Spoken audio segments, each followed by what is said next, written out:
Olá, tudo bem? Sejam bem-vindos, prezados alunos, à nossa primeira unidade da disciplina Direito e Legislação Comercial do curso técnico em Finanças. A nossa aula de hoje tem como tema o empresário na sociedade. Vamos fazer essa ligação entre direito e legislação empresarial e vamos fazer, de forma sintetizada, é claro, uma análise da empresa do ponto de vista jurídico, com foco também na micro e na pequena empresa.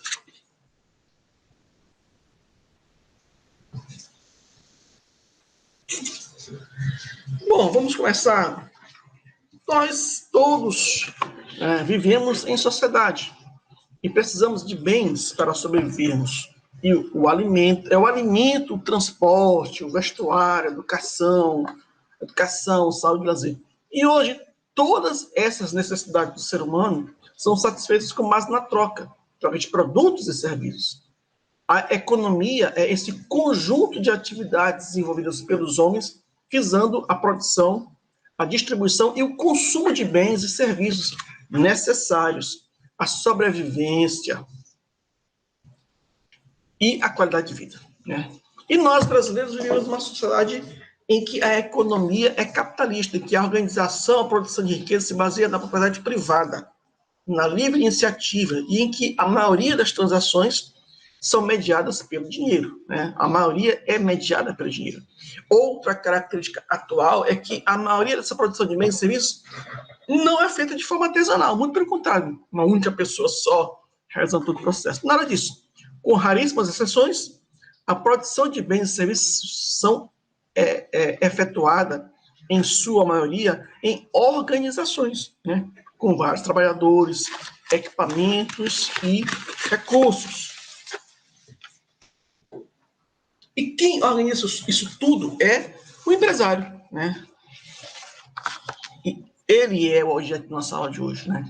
É o empresário que detém essa habilidade de organizar bens, pessoas, recursos financeiros e tecnologia para satisfazer as necessidades das pessoas e, ao mesmo tempo, gerar lucro. São eles que movem a economia. E quem é esse tal de empresário do ponto de vista jurídico? Ora, é aquele que exerce profissionalmente a atividade econômica organizada para a produção ou circulação de bens ou serviços de forma habitual, constante, né? Então, quem faz isso uma vez por outra, que não é empresário, porque precisa haver a constância nessa atividade econômica. Porém, a gente precisa ter clareza de que, mesmo que você satisfaça esses requisitos todos, pode ocorrer que você não seja considerado empresário do ponto de vista jurídico. Sim, isso mesmo. O Código Civil, o artigo 966, ele exclui a profissão intelectual de natureza científica, literária ou artística. Então, um jornalista, um advogado, um arquiteto, um artista ou pintor, um médico ou um dentista, ainda que eles reúnam uma equipe e mobilizem recursos financeiros, prestem serviços e ganhem dinheiro, mesmo assim, eles não são considerados empresários, né, do ponto de vista jurídico. Outra questão importante. O empresário ele pode atuar sozinho, de forma individual, né? Ou ele pode se juntar para constituir uma sociedade empresária, uma empresa, como sócio, né? Então, fixe isso bem.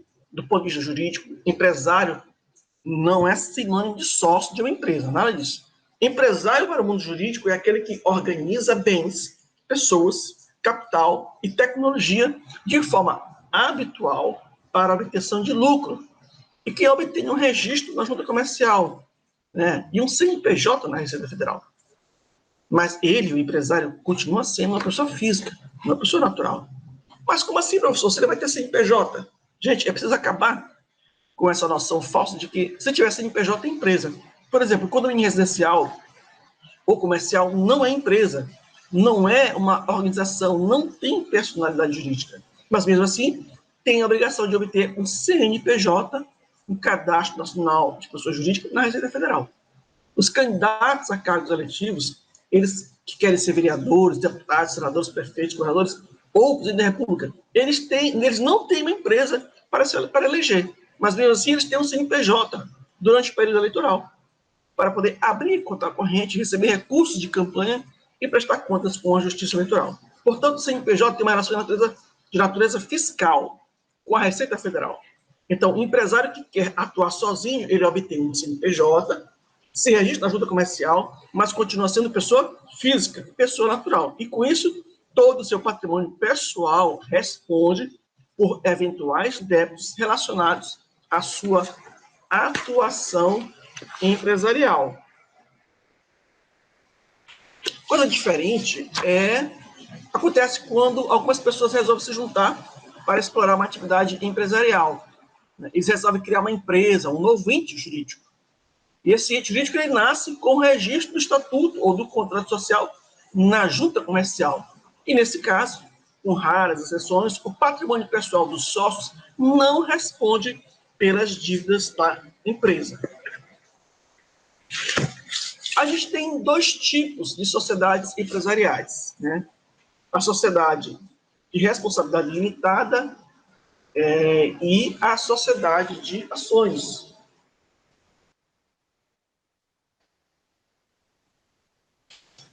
Vamos começar pela sociedade limitada, né? A sociedade limitada é aquela em que o capital social, aquele que é declarado para constituir empresa, é dividido por meio de cotas entre os sócios, né? O quantitativo dessas cotas e o valor de cada uma é definido no contrato social. Assim, por exemplo, a empresa Tizoeira Limitada é constituída pelo capital social de R$60 mil, divididas em 60 mil cotas de R$1. O sócio Cláudio Moraes tem 30 mil cotas integralizadas neste ato em moeda corrente. O sócio Zézio dos teclados detém 30 mil cotas a serem integralizadas em 60 dias por meio de imóvel localizado na Rua do Reggae, sem número. Então, cada sócio tem um dever de integralizar o capital, ou seja, integrar o dinheiro no caixa da empresa, ou, como exemplo, transferir imóvel pessoal para o patrimônio da empresa. Neste caso, se a empresa mais adiante contrair dívidas com o banco e não pagar, o banco só poderá, em regra, acionar o patrimônio da empresa e não os bens dos sócios. Na sociedade por ações, não existe o contrato social, mas um estatuto. É uma das mais conhecidas sociedades, né? Uma das mais conhecidas sociedades por ações é a Sociedade Anônima. O Banco do Brasil, Petrobras, Lojas Riachuelo, Grupo Mateus, né? São sociedades em que os sócios, às vezes, sequer se conhecem, porque o capital social é dividido em ações que são negociadas na Bolsa de Valores, né? A ação é um tipo de renda variável, é um título de renda variável emitido pela sociedade anônima e representa a menor fração do capital da empresa. Essas ações passam por transações de compra e venda na Bolsa de Valores e, com isso, os acionistas buscam obter lucros e dividendos com essas operações. As sociedades anônimas são reguladas pela Lei 6.404 de 1976. Nas sociedades anônimas, como existe um sem número de sócios, né, é obrigatória a constituição de um conselho de administração e de um conselho fiscal. Mas não se pode falar em empresas do Brasil sem citar as micro e pequenas empresas. Isso mesmo. As microempresas e as empresas de pequeno porte ou pequena empresa têm um papel fundamental na geração de renda, desenvolvimento econômico e social e movimentação da economia no Brasil. De acordo com o Sebrae, dados de 2018 apontavam que no Brasil existiam 6.400.000 estabelecimentos. Desse total, 99% eram micro e pequenas empresas. As micro e pequenas empresas respondem por 52% dos empregos com carteira assinada no setor privado, né? Cerca de 16 milhões. E de acordo com o portal do empreendedor, no Brasil existem 3,7 milhões de microempreendedores individuais, os MEIs, né? Dados de 2013. Mas e o que são microempresas? Empresário ou pessoa jurídica que obtenha em um ano receita bruta igual ou inferior a 360 mil reais, né? Ou uma média de 30 mil reais por mês.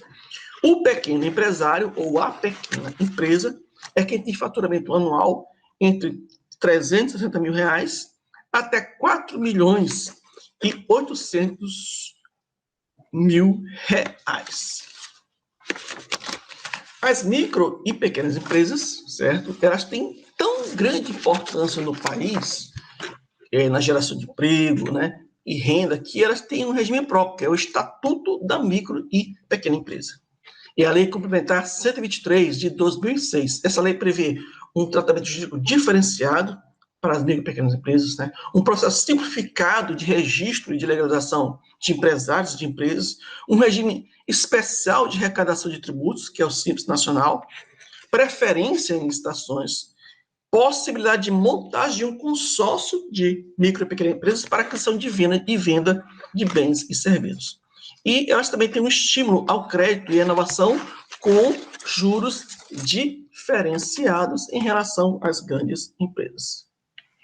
Além da microempresa, precisamos falar ainda do microempresário individual, né? Do microempreendedor individual. Precisamos falar do microempreendedor individual, o MEI, né? Que é o microempresário, um faturamento menor ainda do que nós apresentamos, até o máximo de 81 mil reais anuais, ou 6.750 reais por mês. Ele não pode participar como sócio, como administrador ou como titular de outra empresa. Nem pode contratar mais de um empregado para obter um tratamento ainda mais diferenciado. E, por fim, temos a EIRELI, que é a empresa individual de responsabilidade limitada. É uma sociedade unipessoal, de apenas uma pessoa, né? É estranho, né? Mas sim, ela foi criada como uma forma de evitar que o empresário, pessoa física, pessoa natural, tivesse seu patrimônio pessoal atingido nas cobranças de dívidas decorrentes da atividade empresarial.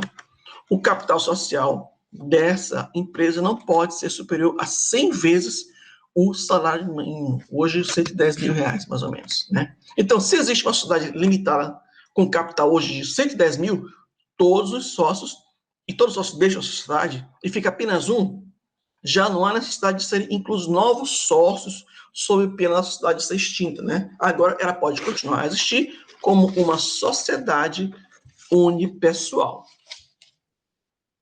Bom, chegamos ao fim da nossa primeira unidade, né?